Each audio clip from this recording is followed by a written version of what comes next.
Welcome back, my friends. My name is Danny Dumas, and this is the Earn Your Title podcast. I have my friend James Robbins on. We're going to talk about climbing, leadership, change. But before we do that, James, I've got a question. When men are wanting to level up their life, and what are they doing wrong, or where are they getting their information from that's wrong, and maybe they should be looking somewhere else? I think the challenge today is there's so many people that are giving their opinions online that it can seem so contrary and like, who do you listen to? But the reality is, you probably need to tune inward and listen to yourself and figure out what you need to do. There's incredible wisdom inside of us if we just want to step back and listen to it. That's awesome. And you are online, so if they're not listening to themselves, why? I know we're going to talk about your book, The Call to Climb. But where did you come from? Why did you write this book? What could guys get from you? I grew up on a small cattle ranch in the foothills of the Rocky Mountains, so it was kind of the rough and tumble place to grow up. At the same time, I was this redheaded, shy, introverted kid, and I was like the only redhead in my whole town. So I grew up with all these insecurities as well. When I came out of college, I ended up going into ministry, which was a total surprise to me. That was never on my list of things I might do. Led me into eventually creating my leadership development company. So I think I've just spent decades now in the trenches, whether it's working with men, working with leaders, working with companies to help their leaders get better. And at the end of the day, every problem in the world is a leadership problem. And the same can be said about families. Any problem in a family is a leadership problem. And it doesn't mean that to say that the leader's to blame, but it's just that leaders always can figure out the solution and what they need to do next. Yeah, I think like I'm a big believer like the extreme ownership side. I'm a fireman and I'm a captain, so I'm in charge. I've seen my guys do dumb things before, and I'm just like, why did you do that? And I have to look back like, well, what made them comfortable doing that? What education or training have I not done? And it really has changed my outlook on just helping guys. If I can always put it back on myself from a leadership standpoint, when they failed because I failed to do something else, and I think that that's a really important insight that we have that inside of us as the leaders of our family, the leaders at work, that we should be making the changes and taking that responsibility. So in your book, you didn't write a self-help book, right? You told a story. Why did you pick telling a story over just the normal like do this, do this, do this? Well, before I ever went into ministry, my dream career, I wanted to become a film director and I wanted to make movies. That's what I wanted to do with my life. Story has always been something to me that I've loved. And then, my career turned into thousands of times on stage. And I learned quickly that when you learn to tell stories, it gets people's attention and it is bar none, by far the most effective communication means. But the story and the call to climb, I mean, so much of that came out of my own life and my own struggles, especially in midlife, around my mid 30s. And my first book was a leadership book that's more prescriptive, like it's a framework, do this, here's these five things. But this book, I wanted to be different. And I just got the idea of, wouldn't it be interesting if somebody was summoned to call this mountain because they need to have a conversation with their soul. And it's this special place where you can't get away, you can't run, you can't hide, you can't escape. You've got to just listen to what your soul is trying to tell you. So, that combined with my love of the mountains, my experience in climbing, it just all came together. I like the fact that you picked the mountain as I don't know, adversary is not the right word, but the challenge, right? Because the outdoors in general, it's the ultimate, like, you can't fake it. We talked before we hit record. I've climbed this big mountain called Aconcagua. It was 23,000 feet. You were telling me you climbed one of the tallest in Bolivia at what you said, 21,000 feet. You understand that you have to put your foot in front of nobody else is going to do that. You have to do that. And one of the things I like about the mountain is that the top is not the goal, right? Because you have to come down. That's really important, but it changes you, right? They know the every step you take, that when you don't feel like it, when you feel like garbage, when you're dehydrated and sunburned, every step you take getting to the top, that changes you. So when you come down to normal world, which we live in the valley, right? We live in the normal life. We don't get to live on the mountaintop. That really changes you. Do you see where like, what has changed in your life as you've gone through the hard things that kinda motivated you to write this book? Like, what did you go through that said, "Hey, now I'm changed, now I'm a better person"? Well, first of all, about the climb, and to your point, mountains are humbling. And when I climbed Sahama, I tell this story often in my main keynote speech that I do, but we were heading up on the final day, right, for the summit day. And we left camp, I don't know, 2:30 in the morning, and one of the climbers, wasn't doing well, so they had to take him back down, and then there was only 3 of us left to go for the summit. And we're climbing, and one of the guys starts feeling like he can't do it, and of course, if he quits, it's over for all of us, so we gotta keep him going, right? So I start, turning into, like, motivator again. But maybe after a couple more hours, I started to get to the point where I was like, I wanna quit, like, I don't wanna do this. And I wanted to just get off the mountain, but I knew if I quit, it's over for everyone else. And I remember thinking, well, I don't want that on my resume. And then I came up with this brilliant idea. I thought, wait a minute, I don't need to quit to get off this mountain. I just need him to quit because if he quits, I get to go down. I mean, just that's how I was thinking. And it's so humbling. In the end, we made it to the top because of a brilliant guide that knew the mountains. But that's what I mean when I say mountains humble us, because and a mountain doesn't have to be a physical mountain. It's just anything that's really hard, like doing hard things that pushes you to that limit where you feel like I can't do this anymore, like I want to quit. And if you do quit, there's a lesson in that. And if you don't quit, there's a lesson in that. Like regardless, there's a lesson. And to your point, yeah, we always come back to the village. We always come back to base camp, but base camp looks completely different after having ascended, up the peak. So that's what I love about it. The book came from a time in my life. I was in my mid 30s. This is when I was in ministry, and I started to just feel really unhappy. And I felt guilty that I felt unhappy. I was like, because you're like, well, I don't want to do this anymore. I just want to quit. But you feel like you can't quit on God. Like it's just a really heavy feeling. And even I had a boss that said, you can't quit. Like you can't quit ministry. And it's like the gangs, right? Like you once in, you can't get out. Right? You got And I branded. just felt so trapped in that. And it was during that time that I I experienced my first round of burnout where just my body got so tired and shut down. And I stumbled across a book from Dr. James Hollis. He's a Jungian psychoanalyst. It's called Finding Meaning in the Second Half of Life. Brilliant book. He's a brilliant writer. But he talked in there about how at some point your soul seeks to have a conversation with you. And it does that through those nudgings in life, right? Like that driving home in rush hour and you just have that moment where you're like, wait, like, is this my life? Something's not adding up here. And it's that nudges of the soul that goes on week after week after week. But most people avoid the appointment, avoid that summons. And that was a summons for me at that time in my life to stop and go, "Wait a minute, like, what are you doing? And if you're not happy here, you can do something else." And that's a whole nother discussion in itself, right? Like, having the courage to actually live your life and chart your own path.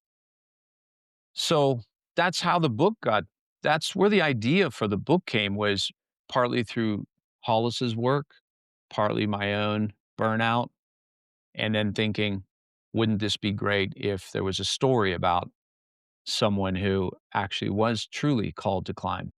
Yeah. One thing I want to pull out from what you said that, you didn't want to climb or you didn't want to quit your climb because that would lead to the failure of your friends. Where do you see other people being in your life and strategically, putting people in your life to go, to do life with, friends and mentors? How has that affected your life? How has having people in your life that rely on you kind of maybe pushed you further than you thought that you could go? Yeah, I talk about like having your rope team. So if you think about it, there are, we all are surrounded by people, friends, different levels of friendships. But there's a level of friends that they're the ones who, I don't know, not to be dark, but let's say you died. They're the ones who leave their vacation early to fly back to be at your funeral. And that's a small group, right? That's a really small group. But who is that? Apart from family, who is that? And to me, those are those cherished relationships that you have got to hold on to throughout your life and be an asset on rope. Like, you remember being on Aconcagua, I'm sure there were sections where you were roped, maybe you weren't, but, when you're physically on a rope team on a mountain, it really shifts how you think about about at least even teams, because once you're roped together, you realize, like, I'm not my own anymore. Like, everything I do impacts all the other people on this rope right here, so I gotta pay attention to that.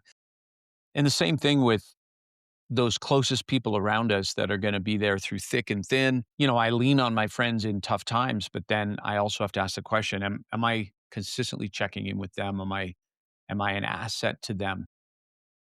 And, that's different than the sort of pockets that we might find from time to time that help us in a certain segment of life. So let's say you're an entrepreneur and maybe you join a mastermind and you find a group of people that are really thinking big, and that's a great group to climb with in those moments.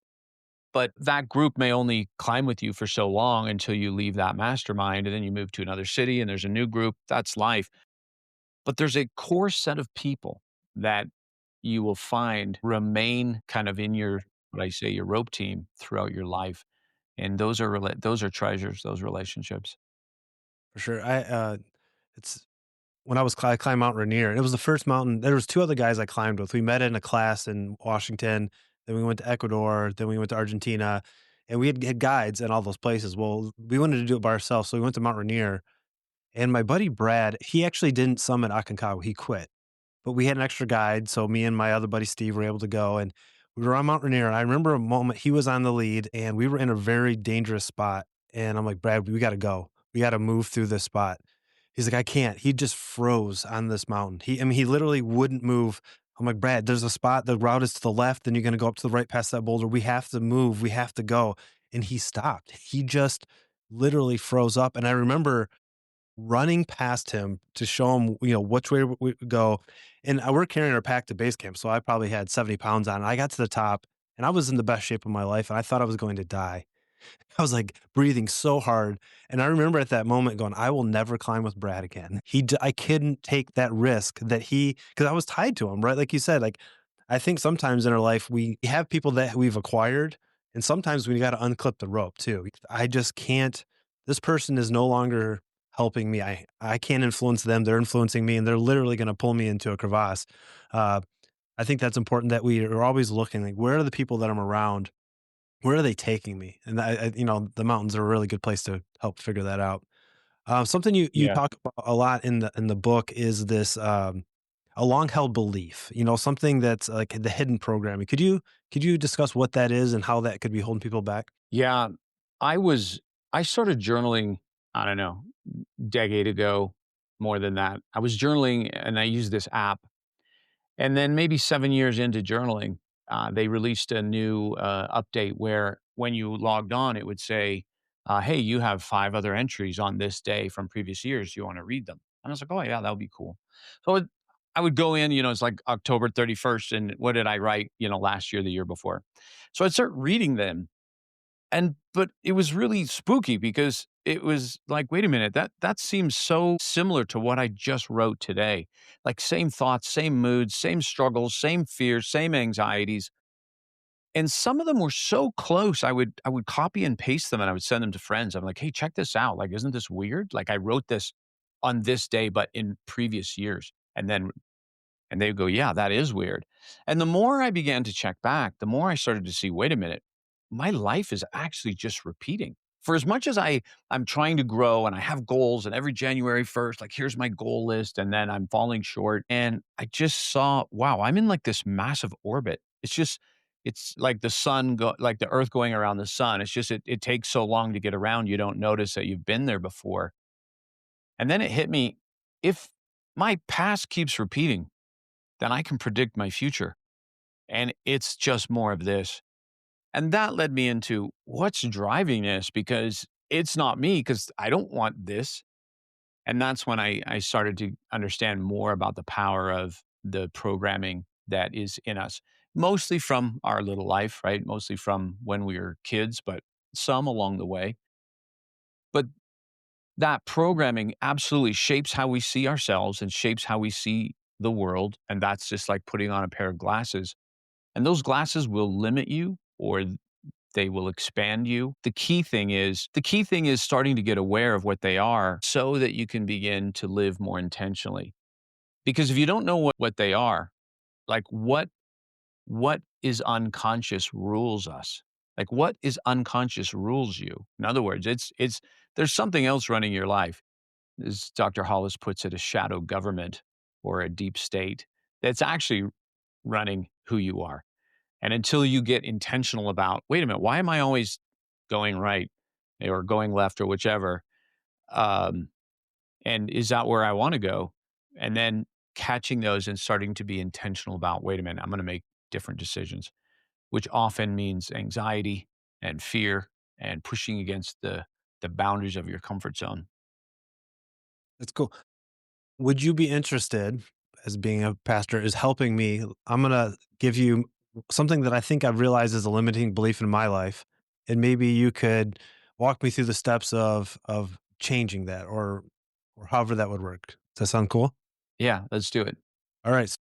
I've had this podcast for 2 years, almost 2 years and 3 months now, I think. It's growing. I'm going up the charts, but in my head, I'm a fireman, and I've never really done business. I've never grown a platform. And I realize that I would like this to be something more. I would like to, maybe speak on stages like you do or have something, maybe write a book.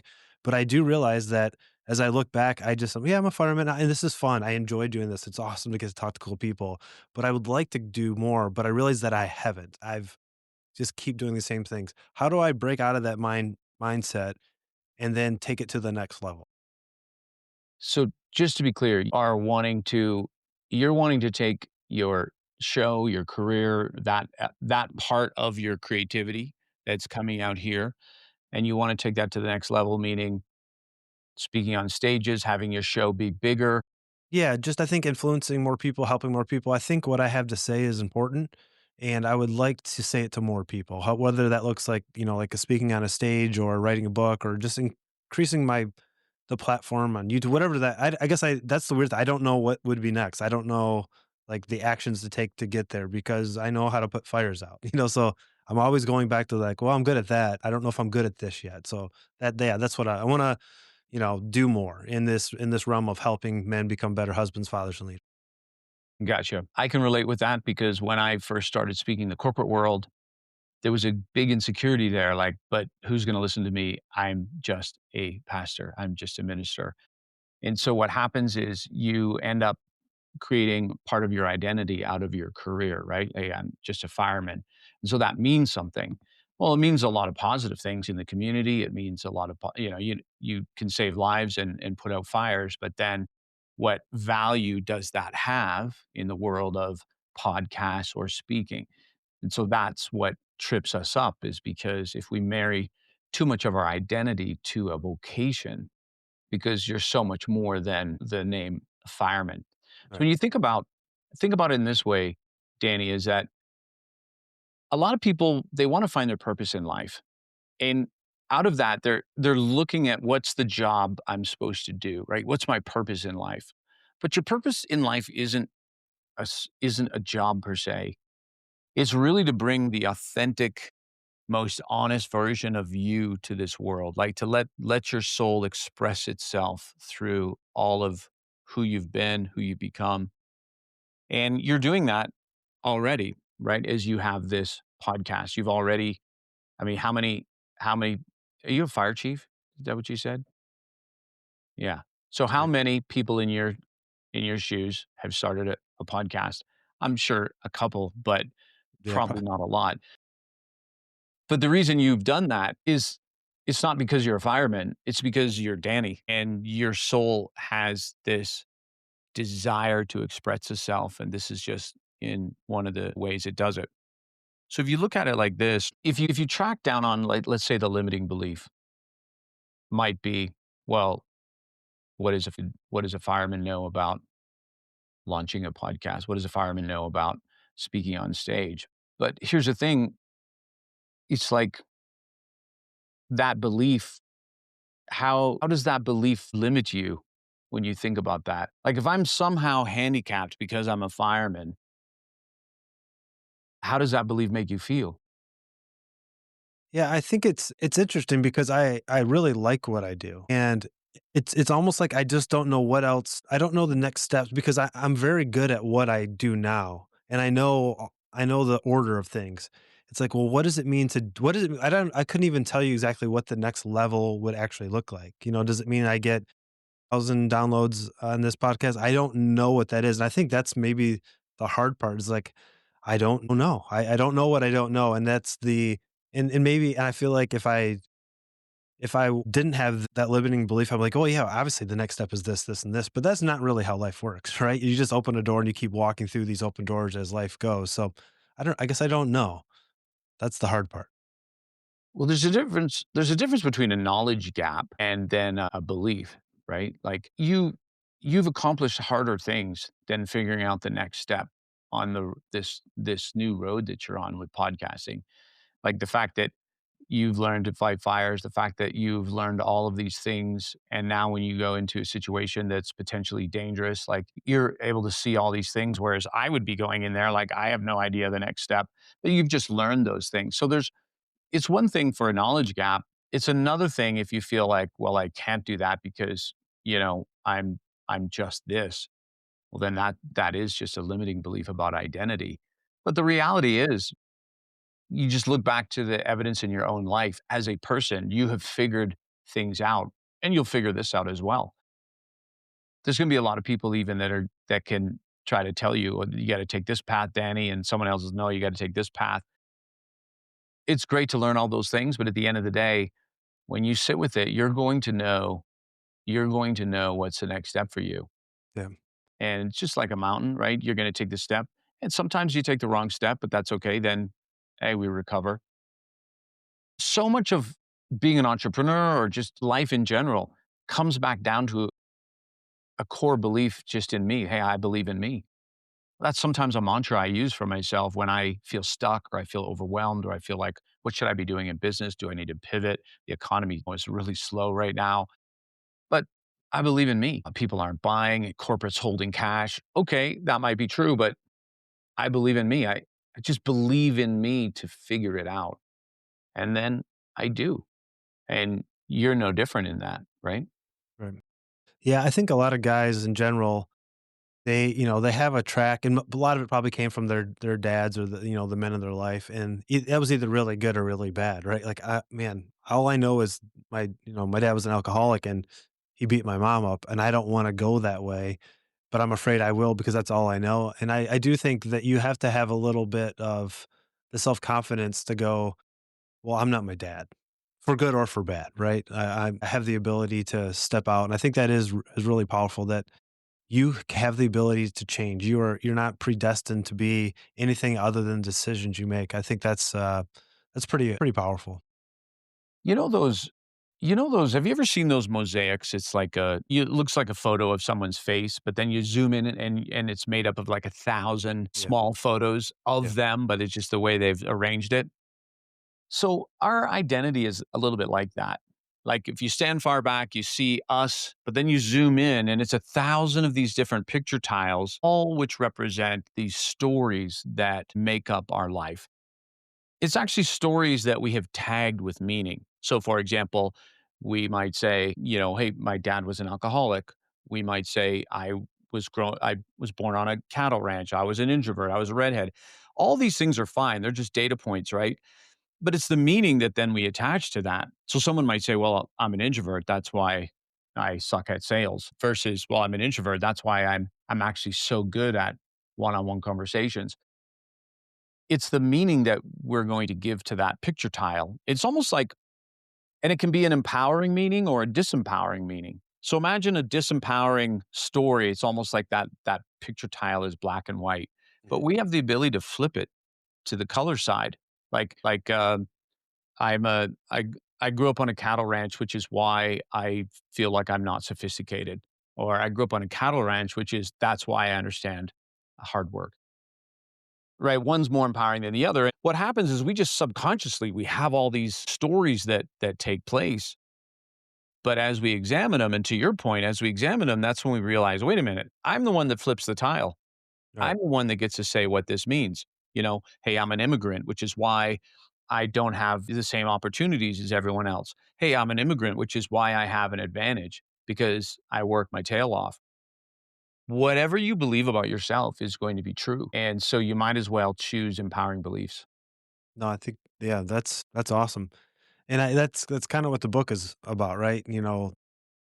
Doing hard things, work, putting in the work, and then realizing that you have the ability to step within and climb through these challenges. And I think that's pretty cool. Yeah, I mean, it's really the book so much is that it's about understanding that, hey, are you actually living the life you're supposed to live, the life you've been called to live? And if not, just understand why. It's because there's all these programming that gets in the way. We don't want to upset the tribe. We don't want to go against, people's opinions. And all this is just this programming. And but when we start to see that, and we start to see the matrix, because it's like that matrix is the enemy at times. We start to see that now I can start to make a better decision based on what is it that I really want. And that's where it all begins, is just with that question. What do you want?